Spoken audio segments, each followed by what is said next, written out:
Assalamualaikum warahmatullahi wabarakatuh. Perkenalkan, nama saya Dimas Wayananda dari Prodi D3 Manajemen Perusahaan dengan NIM B113250010 ingin mempresentasikan tentang makalah agama yang saya buat, yaitu sumber hukum dalam Islam. Pendahuluan.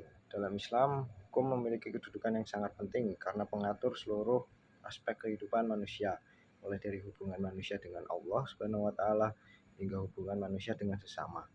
Islam sebagai agama yang sempurna tentu memiliki dasar hukum yang kuat dan teratur. Dasar atau sumber hukum ini menjadi pedoman bagi umat Islam dalam menentukan apa yang boleh dan tidak boleh dilakukan. Secara umum, ada 3 sumber hukum utama dalam Islam, yaitu Al-Quran, Al-Hadis, dan Al-Ijtihad.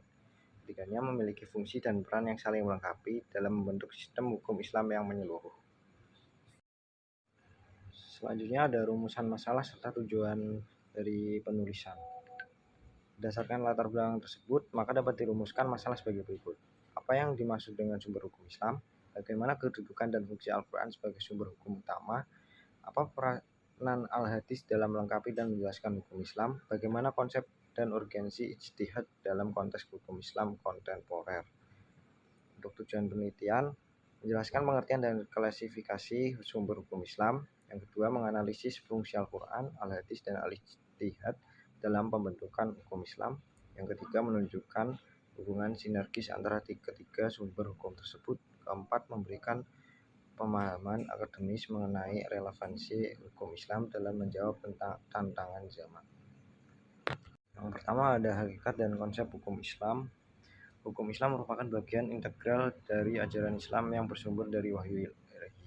Dalam bahasa Arab, hukum Islam disebut syariah, yang secara etimologis berarti jalan menuju sumber air. Makna ini menggambarkan bahwa hukum Islam adalah jalan kehidupan yang membawa manusia menuju keselamatan dan kesejahteraan. Secara terminologis, hukum Islam adalah seperangkat aturan yang ditetapkan oleh Allah Subhanahu wa taala melalui wahyunya untuk mengatur seluruh aspek kehidupan manusia agar mencapai kebahagiaan dunia dan akhirat. Karakteristik hukum Islam terletak pada keseimbangan antara aspek normatif dan moral. Hukum Islam bukan sekedar aturan yang mengatur perilaku lahirlah, tetapi juga menekankan dimensi spiritual dan niat batin. Setiap perbuatan tidak hanya dinilai dari aspek legal formal, melainkan juga dari keikhlasan dan orientasi moralnya. Dalam sejarah peradaban Islam, hukum Islam mengalami perkembangan yang dinamis. Pada masa Nabi Muhammad SAW, sumber hukum bersifat tunggal karena segala keputusan langsung bersandar pada wahyu dan menunjuk Rasul. Setelah beliau wafat, kebutuhan akan penetapan hukum baru mendorong para sahabat dan ulama melakukan penafsiran dan ijtihad. Dari sinilah kemudian muncul disiplin ilmu usul fikih, yaitu metodologi untuk menggali hukum dari sumber-sumbernya. Oke, kita memasuki pada bab pembahasan. Yang pertama, Al-Quran sebagai sumber hukum Islam. Pertama, mari kita bahas Al-Quran. Al-Quran merupakan sumber hukum Islam yang paling utama dan tertinggi. Ia adalah kalam Allah Subhanahu wa taala yang diturunkan kepada Nabi Muhammad SAW melalui malaikat Jibril sebagai petunjuk hidup bagi seluruh manusia. Di dalam Al-Quran terkandung berbagai ajaran, termasuk prinsip-prinsip hukum yang mengatur kehidupan manusia. Misalnya hukum tentang ibadah, muamalah, pernikahan, warisan, dan hukum pidana. Contohnya, dalam surat Al-Baqarah ayat 282, Allah memerintahkan agar setiap transaksi utang piutang ditulis untuk menghindari perselisihan. Dalam surat An-Nisa ayat 11, Allah menjelaskan tentang pembagian warisan. Dan dalam surat Al-Maidah ayat 38 dijelaskan tentang hukuman bagi pencuri. Namun perlu diingat, Al-Quran tidak selalu menyebutkan semua hukum secara detail. Karena itu diperlukan sumber hukum lain yang menjelaskan lebih lanjut isi Al-Quran, yaitu hadis. Yang kedua ada Al-Hadis sebagai sumber hukum Islam. Sumber hukum yang kedua adalah Al-Hadis atau As-Sunnah. Hadis merupakan segala sesuatu yang bersumber dari Nabi Muhammad SAW, baik ucapan, perbuatan maupun persetujuan beliau terhadap suatu perbuatan. Peran hadis sangat penting karena berfungsi sebagai perjelas dan pelengkap dari Al-Quran. Ada 3 fungsi utama hadis terhadap Al-Quran. Yang pertama, menjelaskan ayat-ayat yang masih umum. Yang kedua, menegaskan hukum yang telah disebutkan dalam Al-Quran. Yang ketiga, menerapkan hukum baru dalam hal-hal yang baru yang belum dijelaskan secara eksplisit. Sebagai contoh, Al-Quran memerintahkan kita untuk melaksanakan sholat, tetapi tidak menjelaskan secara rinci tata caranya. Nah, Nabi Muhammad SAW kemudian memberikan contoh melalui hadis, seperti jumlah rakaat, waktu sholat, dan bacaan yang digunakan. Dengan demikian, hadis memiliki kedudukan yang sangat penting karena menjadi panduan praktis dalam menjalankan syariat Islam. Materi yang ketiga ada al-ijtihad sebagai sumber hukum Islam.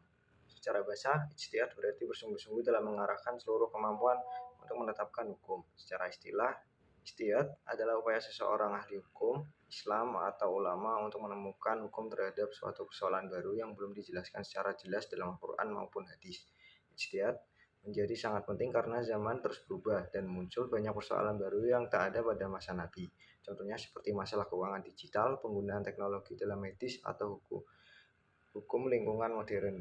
Selama hasil ijtihad tidak bertentangan dengan prinsip dasar Al-Quran dan Sunnah, maka ijtihad tersebut dapat diterima sebagai hukum Islam. Dengan kata lain, ijtihad menjadikan hukum Islam dinamis, fleksibel, dan relevan sepanjang masa. Hubungan antara Al-Quran, Al-Hadis, dan Al-Ijtihad. Ketiga sumber hukum ini, Al-Quran, Al-Hadis, dan Al-Ijtihad, saling berhubungan erat dan tidak dapat dipisahkan. Pertama, Al-Quran memberikan dasar dan prinsip-prinsip umum.